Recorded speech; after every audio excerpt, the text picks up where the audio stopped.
वाराणसी में G20 के मेहमानों का रिवायती इस्तकबाल इंतहाई खास है। शहनाई बजाकर पुरजोश इस्तकबाल और भी खास हो जाता है। G20 के समिट के लिए काशी का नया लुक दिलकश और अनोखा है।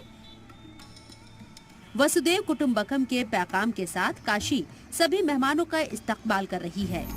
पूरे जो आने जाने का रास्ता है वो बिल्कुल भव्य बनाया गया है ताकि जो मेहमान हैं उन्हें काशी की इस भव्यता का अंदाजा लग सके और अलग अलग जो देश हैं उनके सभी देशों के जो राष्ट्रीय झंडे हैं उन्हें भी लगा दिया गया है। यानी सड़कों पर पूरी सजावट कर दी गई है। इसके साथ ही पूरे काशी को सजा दिया गया है।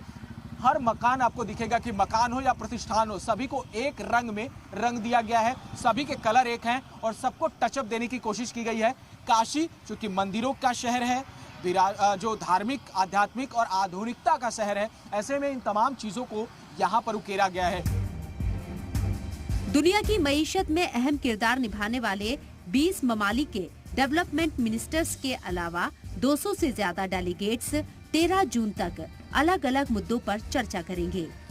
G20 देशों के डेलीगेट्स बैठक में अपने अपने ममालिक का विकास मॉडल और तकनीक शेयर करेंगे। काशी में G20 की बैठक भारत के सिफारती और तिजारती रिश्तों के लिहाज से बेहद अहम मानी जा रही है।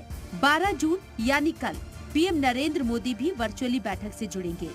मरकजी वजीर खारजा डॉक्टर एस जयशंकर शनिचर से ही वाराणसी में हैं।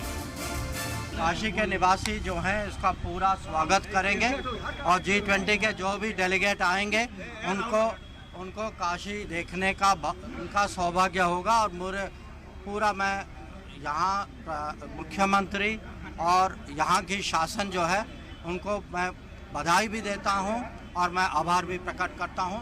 मुझे पूरा विश्वास है कार्यक्रम अच्छा जाएगा।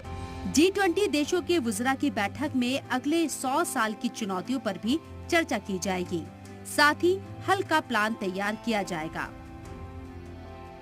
बैठक के दौरान पिछले माशी बहरान, मौसमियाती तब्दीली, वबा से निमटने का खाका भी खींचा जाएगा। साथ ही मुस्तकबिल में इंसानी वसाइल जैसे मसाइल पर बात होगी। द्विपक्षीय वार्ता के साथ ही तमाम वो अंतर्राष्ट्रीय मुद्दे जो भारत और दुनिया भर को प्रभावित करते हैं उन सभी पर बातचीत होगी। खासतौर पर जलवायु परिवर्तन, पर्यावरण, खाद्य सुरक्षा और जिस तरह की असमानता पूरे दुनिया में है उसको भारत किस तरीके से अगुवाई कर सकता है और इसे संयुक्त राष्ट्र संघ में सितंबर महीने में भी रखा जाएगा। यानी यहाँ जो बातचीत होगी, जिस तरह की बैठकें होंगी, ये सब दुनिया के आगे एक तरह के विजन पेश करेंगे।